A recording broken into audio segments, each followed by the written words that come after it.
Welcome to the third session of this semester. If you have any question, you can stop me. So today we will look into the regression analysis. This is a very common data modeling used to model numerical value or continuous value. So if you are trying to forecast the profits over time, you can use regression analysis. As long as you are trying to analyze numerical value.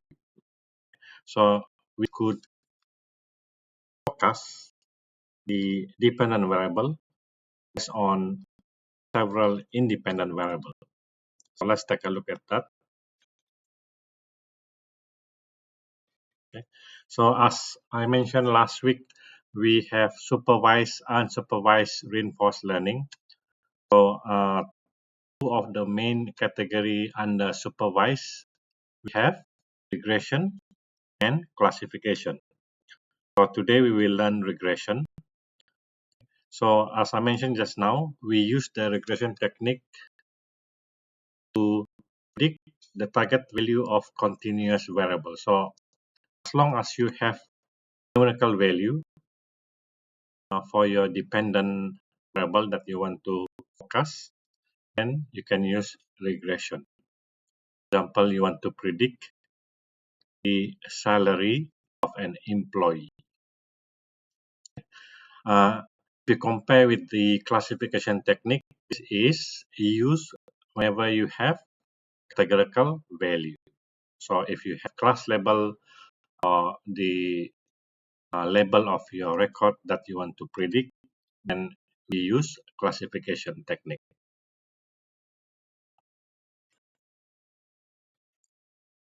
So what is regression? How many type of linear regression we have? So we will look into this. We will look into how do we interpret the result, and then what are the assumptions, and then what is this dummy variables. This is used if you want to use categorical value as your independent variable. So you need to differentiate between dependent and independent variables. So dependent variable are those variable that you want to predict. Independent variable are those variables that you use to predict the dependent variables. So we will look also this logistic regression and regression tree, but we will cover this one in the next lecture. So like I mentioned just now, we should have dependent variable. And these are the variables that we want to forecast. So should be numerical values or continuous values. And we could predict or we could forecast the dependent variable using several independent variables. So this independent variable could be numerical or categorical values. So numerical values are continuous values, value in numbers, integers, floating point, or they are categorical value which has labels like male, female, this for gender. So we will look into that one later on. So, but the basic idea is we should have one dependent variable, and then we can predict the value of the dependent variable based on a given set of input, and they are called the dependent variables. Okay. Okay. This is the sample of measurement that we always do. Like want to use what influence children ability to concentrate. So this is one variable, independent variable. Okay. Or we want to look at do parents' educational level and place of residence affect children future educational attainment. So this one is two variable. So we have level and also place of residence.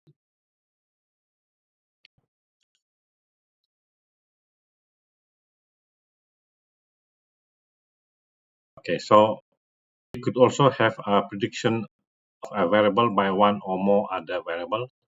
So over here is how long does a patient stay in hospital. So is the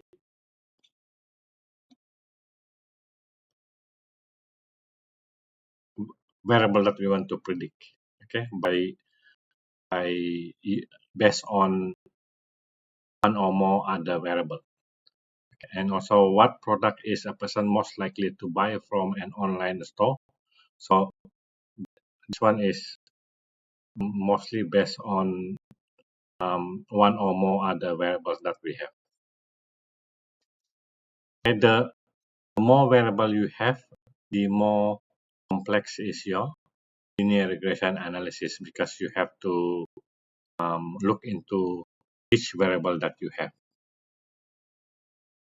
Okay, for example, this is simple linear regression. We look at the qualification and also the payment that we get. Or we look at the time that we spend and how much salary you get. Or we look at your age and how much salary you get. This is simple linear because they are one to one. We could also have multiple linear regression in which we look at the qualification, the time you spend, and also how old are you. And if we are looking at the categorical value, so this one is changed to label. So they look at your qualification, they look at the time that you spend in work and how old are you. They want to see whether you are happy or not. So this is logistic regression. So they count the probability of you being happy or not happy. So basically the output of this is also number. It's also number here. But that is the probability of you having one of the variable that you have in your label. One of the values that you have in your label. So like this is metric ordinal on nominal, so meaning that they have numerical values, uh, numerical values. It also could be numerical and also categorical value. So matrix ordinal and nominal. But the output here, this is metric, and last one is nominal or ordinal, meaning they are labeled. So the difference between linear regression and logistic regression is that the output that you want to predict will be in linear and multiple linear. We have numerical value. But for the logistic regression, we have categorical values. Later on, you will see the differences between these two. But it's always good to know how many types of regression we have. Like for this one, gender, vehicles type, this when we have all this value here and also here. So this is the type of qualification you have. So this is categorical value. So normally we will change them into dummy variable. Dummy variable is just giving you a number. For example, if your qualification is PhD and then master, sorry, I didn't bring my mouse. Then we have bachelor. So these are the three values for the degree. So So they will assign this one as 0, this is 1. So they change it to number. This is 2. So by changing them from categorical value to numerical value, so we call that all the categorical value will be changed to a variable 0, 1, 2. So let's go back to the simple linear regression. For example, this one, how much you will be paid based on your time, or given the time, how much you will be paid. The multiple linear regression, we are taking into two variables here. So we have age and also how much time you work. Okay. Okay. For the simple linear regression, trying to draw a line that will minimize the residual error between the line and also the actual point that we have. So when we draw a line, normally we have this equation. X and Y are the X is the dependent variable. So this is your independent variable. So this is the one that you want to estimate, or the one that you want to predict. So this is your dependent variable, dv. And this is your iv, dependent variable. So the variable a and b will be estimated based on the given value of x and y. Okay, so for example, this one will give you the value of 0.14 for your B, and also the 1.2 for the A. So the A will be the intercept of the y-axis when x is 0. So given x is 33, we can always pick what is y. We can always produce the value for y. So this is your. So to calculate the b value, you could always get the value for this. So for the a, get the value by looking at the value of the y minus b times the x. And then this is the slope of y and x. So this is how the estimate the value for a and b. Our main objective is how do we produce a line, or how do we draw a line that will minimize the residual value for data that we have. So residual here referring to number of the amount of error that you collect by looking at the differences between the line and also the actual point. Okay? So this is the error that we looking at. Okay, so the error will be based on the accumulation of all the differences between the actual data and also the line that you have for that particular point. So you need to collect all of this. For example, like this, given line here, and where we have the alpha to be 3.7 and also the beta is negative 0.048 because they are in negative relation. So that's why negative. So our objective is how do we reduce the sum of square error. So we want to get the actual value, okay, and want to find the differences between the predicted value and also the actual value. And then we take the square and we sum up all of them. So the smaller the value, the better is your linear regression result. So we need to reduce this. Okay, any question so far? Okay, so we also look at the correlation between two variables. It refers to a number that indicate how closely their relationship follow a straight line. So it could be negative correlation or positive correlation. So you have smaller number of correlation value, that means we do not have linear relationship between two variables.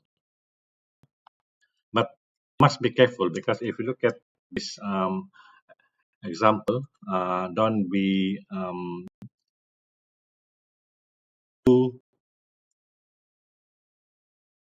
don't make mistake when you are trying to analyze this type of data set. So for example, we have this data set. We have need to do regression analysis for four of relationship: x1, y1, and then x2, y2, and x3 and y3, x4 and y4. So if we perform the correlation, so we take x1 and y1, all of them give us almost similar correlation. So what is your conclusion here? We're going to say that all this will give you a good linear regression analysis, because they are almost correlated to each other. Okay, but if we plot the graph, okay, so if you plot the graph, so they will display you different type of relationship. Okay, for example, plot number one appear to have a true line, true linear relationship. So we can draw one line here.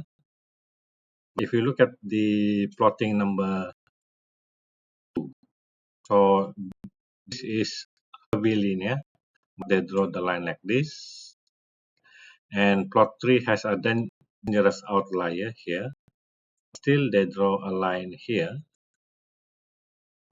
And also, plot number 4, we have this one outlier here, and for that result, they will draw a line here. So based on the correlation itself, you cannot make decision say that those two variable has a linear relationship. So you need to plot in order to verify.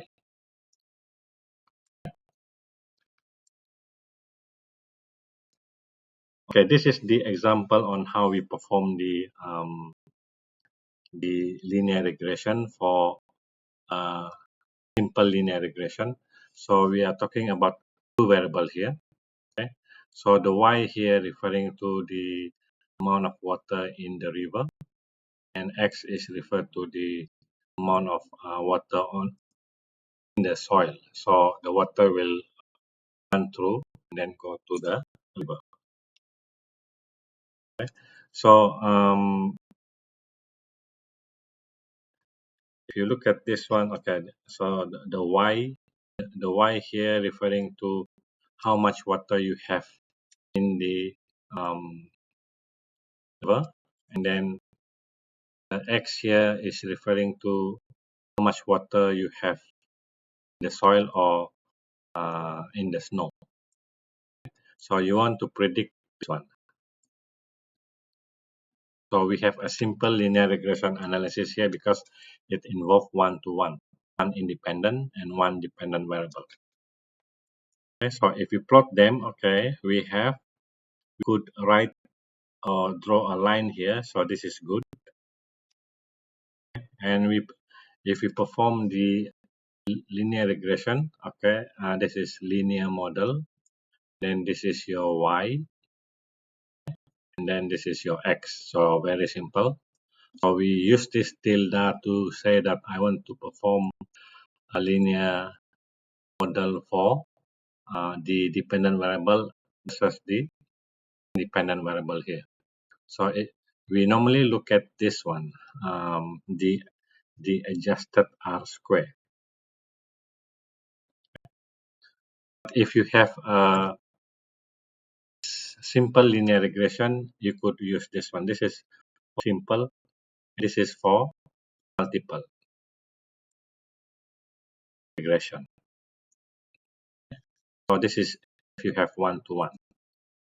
The value for the R square will show you how good is the model used to fit the data that you have. So the data that you have here is X and Y. Okay? So the higher the value, one, better is your model. And if you look at here, the 3 star here, it refers to here, very significant. Okay, normally people will look at this one, 1 star only. So the content of your the water content in the snow is very significant in terms of trying to model the yield water. Okay, so we always look at the degree of significance on this value.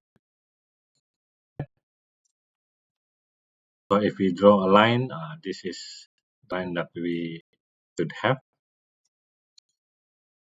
So is simple linear regression. Now we look into multiple linear regression. So multiple linear regression, we have 2 or more independent variables. So multiple linear regression is often used in empirical social research as well as in market research. In both areas, it is of interest to find what influence different factors have on a variable. So we have multiple different factors, and then we want to look at how these different factors influence a single variable. So for example, like this, for the multiple linear regression, we will have few x1, x2, because this refers to your variable. And if you only have single linear regression, you only have one independent variable. For multiple linear regression, you have several independent variables. Okay, if we look at the formula here, okay, our task is, if you look at this formula here, so our task is to estimate this. These are all the variables that we need to estimate. What is B1, B2, BI? So if we simplify this formula, for example, from here, we introduce a variable called B0, because what we want to do is we want to standardize the formula here. And then if we add a variable x0, x0 is always B1, but it will go back to similar value to here. Okay? So if we standardize the formula here, then we can form a matrix. Matrix here, but value for your x0 is always 1. Then we want to estimate this BO, B1, B2, beta 0, beta 1 up to 3. So given the value for x and x2, x3, and then the value for the dependent variable, and this is the residual, so you can simplify the formula to be like this. Okay, so this is your matrix, this is your vector. So these are the vector that you want to estimate. So if you look at the formula, you can always estimate this by using the formula here. The goal now is to solve the vector B. So we want to estimate this that minimize the sum of square error between the predicted and actual y value. So how do we perform that? So we take this matrix and we do the transpose times the x itself. Then we take the inverse of this product. Then we times again with the transpose of x times y. So notice that all this value for your vector b can be computed based on the value of x and y. So the solution uses a pair of matrix operation. The T indicates the transpose of matrix, while the negative exponent indicates the inverse of the matrix. So that's how they compute or estimate the vector of beta. And this is how the formula looks like. So basically, you have the x and y. So this is given. So you change the x to matrix, and then you combine the column. So remember that we have this. So we combine this one,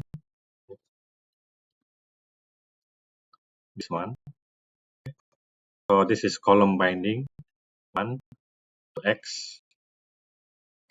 And then once we get the matrix, the additional column here, then we can form this one. So this is the transpose of x times x, and then this is the inverse, and then you times with the transpose of x times y. So this one will give you the estimation of vector b. Okay. So this is the background of how they solve the beta, the beta. Okay. What assumption that we need in order to ensure that our data can be used for regression analysis? Okay, so assumption is the linear regression between the dependent and dependent variable. So we assume there must be a linear relationship between dependent and independent variable.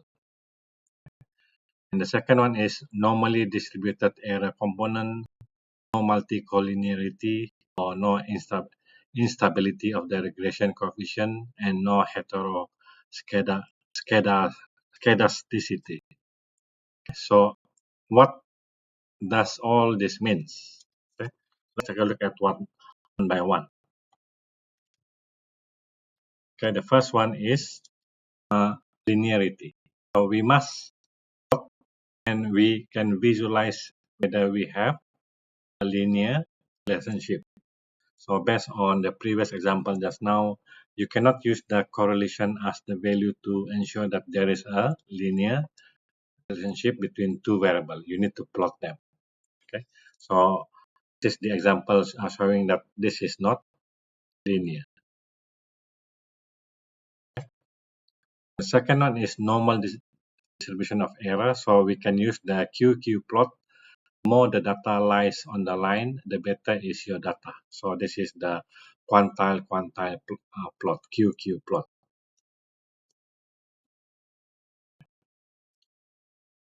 And the next one will be constant variant of the residual.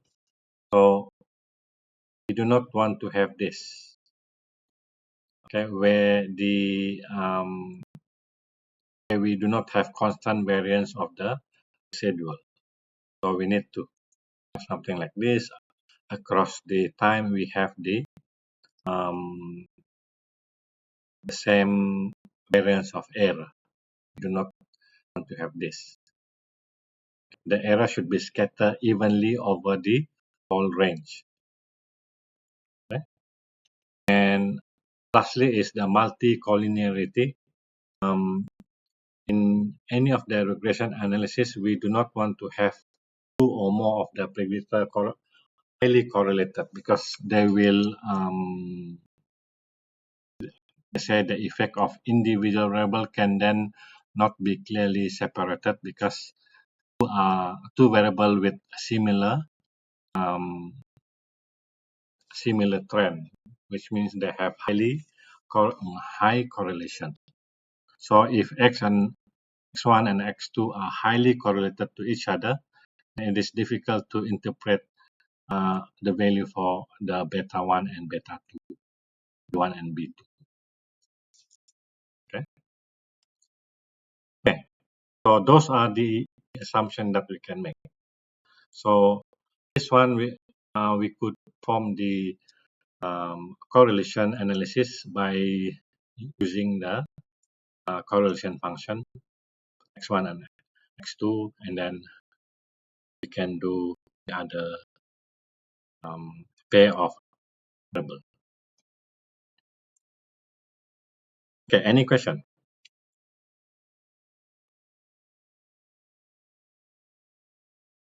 Okay. So now we look at the dummy variable. So for example, like I mentioned just now, if you have categorical variables in your independent variable or in your dependent variable, so what we do, we normally convert them into numerical value. So for example, if one of the variable is gender, and they have male and female, so we will change them into 0 and 1. So instead of using categorical value, we change them into 0 and 1. So if we have three label for that particular variable, three labels for that particular variable, we have to change them to 0, 1, 2, and so on. Okay, so for example, like this, we are looking at fuel consumption. We have this horsepower and also the vehicle type. So the vehicle type here we have three. So what we can do, we can change them into this variable.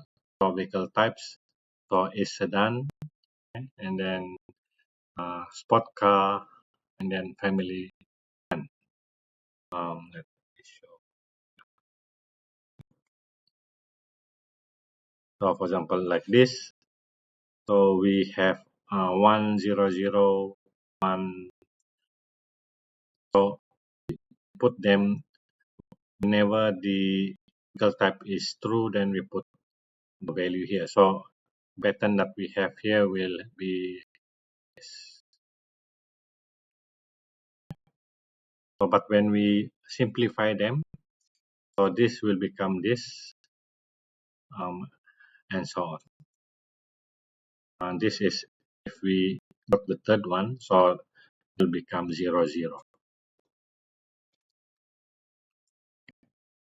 So this variable with two characteristic each. So this one is two variable with two characteristic each also. So three variables. This is three. This two. So this one we simplify what we have here.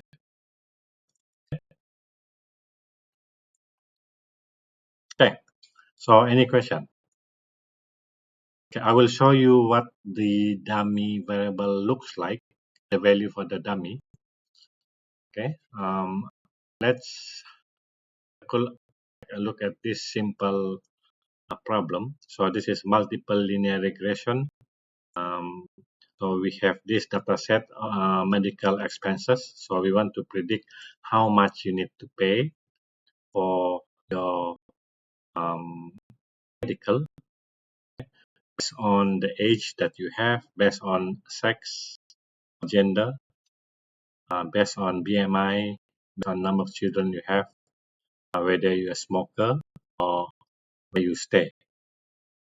So basically, we have this age is numerical value, this is categorical value, this is numerical value, numerical value. This is categorical value, and this is categorical value. So for this one, we need to change them into dummy variable because they are uh, categorical value and similar to this. So we have three variables to be converted to dummy variable. So having to know that we always can perform the linear regression or multiple linear regression whenever you have a mix of data of numerical and also categorical value. So how do we perform the linear regression? This is just the sample on how we can read the data. Don't worry, I'll show you step by step on how to perform this in the next session. Okay, so over here we look at the structure of the data you have. Then we have 7 variables and we have 1,338 samples. And we have all these 7 variables here. And the factor here, they say that this is categorical variable. So we have 3 of them. Okay. So your dependent variable will be this one. This is your dependent variable. And the rest are independent variables. So we want to predict the amount of charges based on 3 numerical value and 3 categorical values here. So how do we perform the linear regression analysis? It's just to look at the summary of the charges that we have. So we have the minimum here and the maximum charges and then the median and mean here. Okay, so I'll show you the distribution of the charges. So most of the charges are coming here, less than 10,000, and we have small data here that between 40 to 50,000. Okay, so most of your client having medical charges less than 10,000 for insurance. If we look at the correlation matrix, so we can perform this by calling this function COR. Then we are looking at all the combination of correlation here. So we don't look at this because they are cut against their own variable. So if you look at here, the most high correlation we get from here because they are nearer to 1. So we are saying the age and the charges is the best correlated variables that we have. We could also perform some other analysis like for this one plotting the value for individual variable. So we are saying that the age and also the charges here. So these are between the age and also the charges. So we could have we could look see the linear relationship that we have. Okay. Okay. How do we perform the? This is just to show you again to visualize them. So this few action here. So this is just install the package for the to visualize them. Okay. Visualize them. So this is we plot the pay using the panel. So these are all the variable that we have. So if you look at this one, they tell you that we have high correlation for the age and the charges. Then we also can see from here, okay?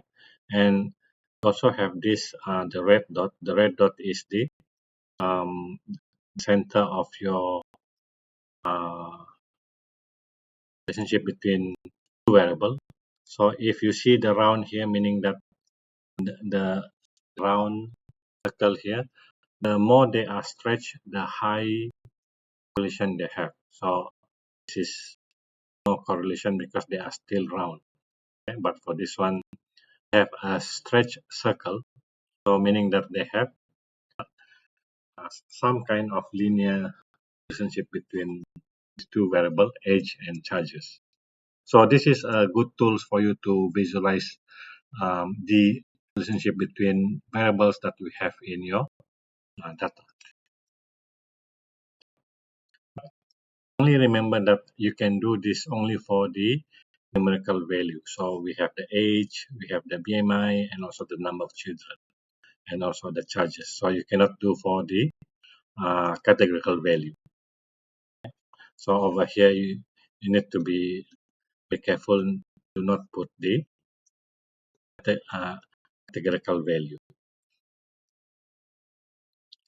So how do we perform the linear modeling? So we use this function linear modeling. And the way we type is that we will perform the linear modeling for this is your Y and this is your data that you have. So basically the dot here referring to all the other variables that you have in your data. Or if you want to make sure that, then you can type individual variable that you have here. So we have age, children, BMI, sex, smoker, and religion, and you get the data from the insurance. This is the data frame you have. This is the variable that you have. So this is all your IV, independent variable. So this is your dependent variable.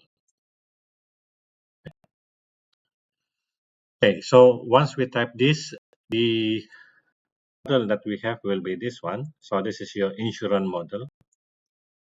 So when you type one, we can have this one.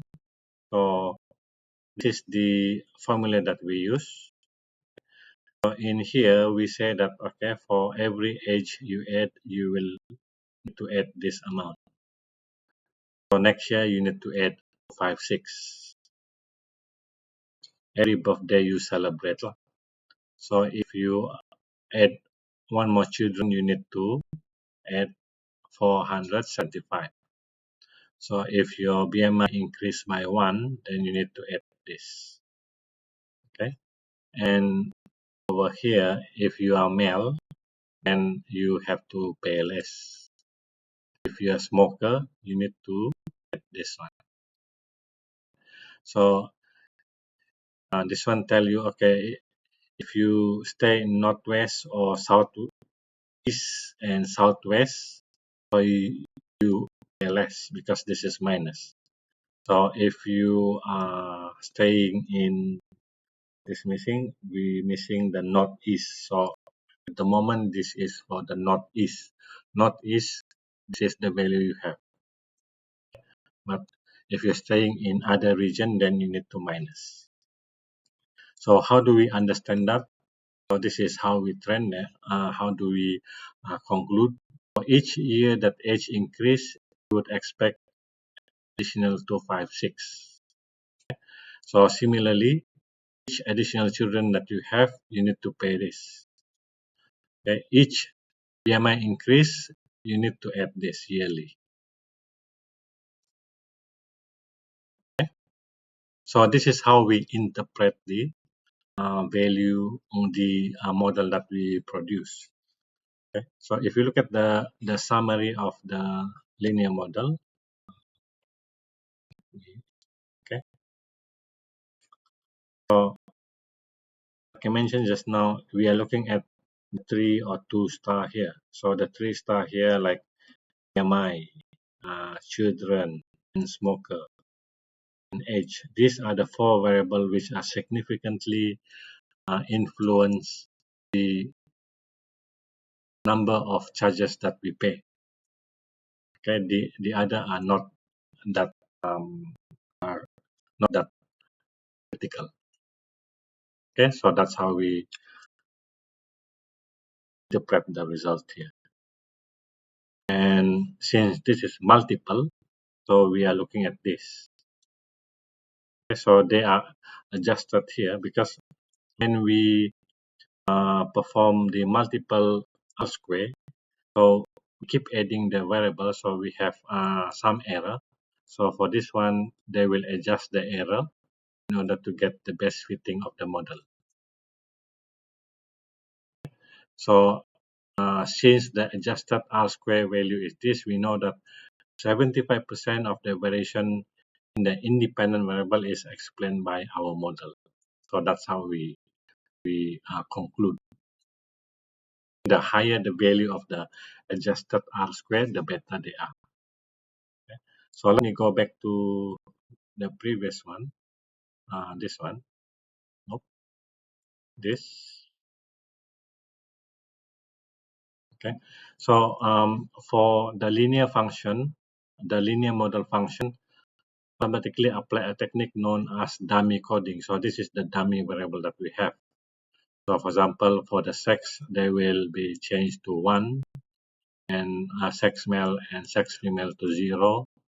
Okay, so if the sex is female, then this is if your data is female, then your sex male is 0, and then your sex male is 1.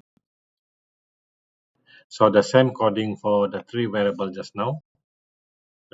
So the sex female is 3 variable, so we can represent them as the 2 variable that we get just now.